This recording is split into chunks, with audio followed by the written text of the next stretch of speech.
chieftain of the People's Democratic Party (PDP), Dan Ulasi, who advised the Labour Party's presidential candidate Peter Obi to hold a meeting with the Southeast political stakeholders, has raised the alarm that his life is being threatened. Oh my God, your life is being threatened because you advised. You advise somebody, it's either the person takes the advice or leaves the advice. So what is threat about asking somebody just take advice, just take a, consult the political leaders in the southeast? So how does that generate threat to your life? Ulasi had recently, in a television program, advised the Labour Party standard bearer to hold a meeting with the Southeast political leaders on the issue of building regional synergy for his presidential bid. However, the controversial politician revealed while featuring on Tuesday AIT program that he had received death threats and a letter had been written to the traditional ruler of Nnewi, his hometown, Igwe Kenneth Orizu, after advising Obi to come and consult with his brothers. He said, "I have received death threats. A letter was sent to my traditional ruler to warn me. I believe Peter Obi has over 50% chance of winning the election. However, charity begins at home. He needs to come down to Enugu and hold a meeting with his brothers, Southeast governors and other political leaders from his zone."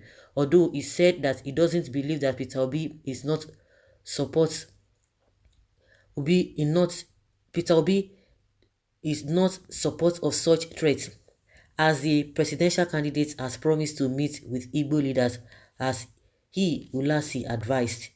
"I met Peter Obi at a wedding in Lagos some weeks ago just before he traveled to the US. He hugged me for over 6 minutes and said to me, 'Oga, I will call that meeting as you advise. As soon as I return from the US, I believe he will do it.'" Chief Ulasi went further to elaborate the necessity of the proposed meeting between Peter Obi and the Southeast political leaders. Peter's party, Labour Party, has candidates contesting for Senate, House of Representatives, governorship, and State House of Assembly elections. Our people will now have to decide on which candidates they will support for each of these elections.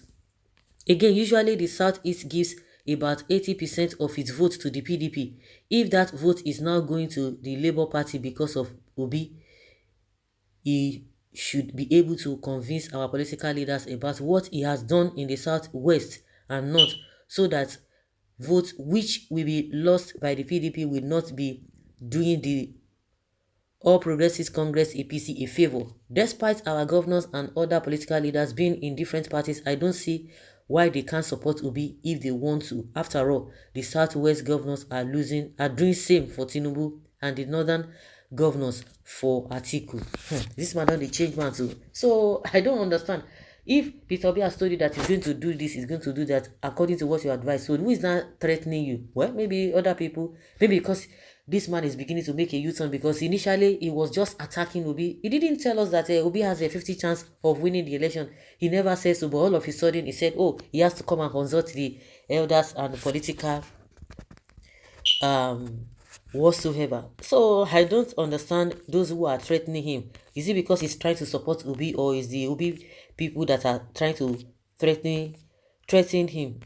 Or I don't understand who is doing the threatening. Wonders they say shall never end. This one guy a bill.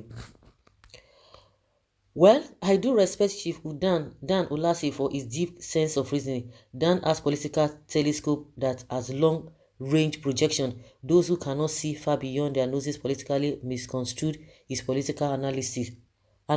Maybe the people who feel that why are you supporting him? Because I don't think whether the death threat is coming from Obi's caucus. Why all these aspire politicians can't allow Peter Obi to focus on his rescue mission? Every time Obi. There's no single good politician from the southeast. All the politicians from the southeast are rogues. We will be watching Soludo with keen interest whether it will be different from the others. Any attempt to discourage, frustrate Peter Obi from taking Nigerians to their desired destination is the beginning of your life challenges, problems. Case study of Reno mockery. We are tired of this "my life is under threat" noise. People must learn to live with the consequences of their opinions, utterances, and stop disturbing the social media atmosphere. Peter Obi doesn't even need Southeast politicians. We are on ground to give him the numbers, because by the time we start going meeting them and they will not say, hey, what do you have? Let us mobilize people for you. People are on ground.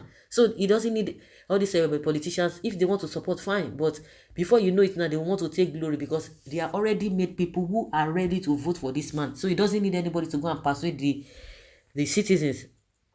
The same Southeastern governor that dismissed his supporters during rally with tear gas or another one, they are just trying to manipulate Peter Obi. If he meets Southeastern politicians, the Southeastern youth will automatically withdraw their support. Darkness and light have nothing in common. Only grace will speak for Labour Party.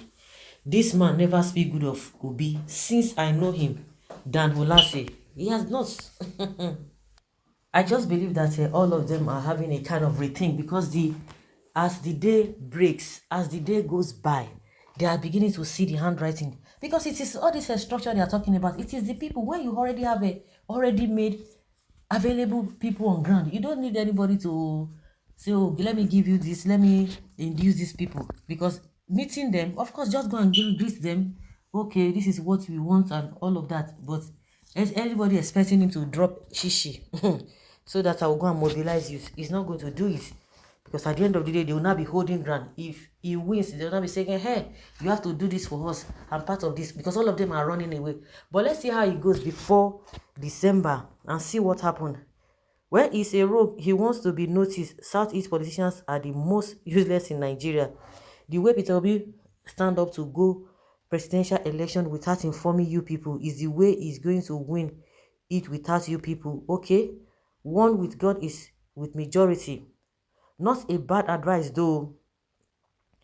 Nigeria politics is beyond what some youth are saying. Every big politician matters in the general election. Peter Obi hope is not coming from Southeast but Nigeria as a whole. The same Southeast politicians who voted against their brothers, Southeast are obedient everywhere you go. No, you didn't report accurately. What he said was that his pocket is under threat because Peter Obi will shut his only means of survivor. We need someone that will make Nigeria a better place for everybody, not just only some few individuals. For everybody, a place that will be better for everybody, a place that everybody will be able to beat their chest that yes, from this country, you are proud of this country. But see what is happening now. There's no single thing that you can say, oh, is you are proud of Nigeria for. So guys, let's say your opinion and have your take on this.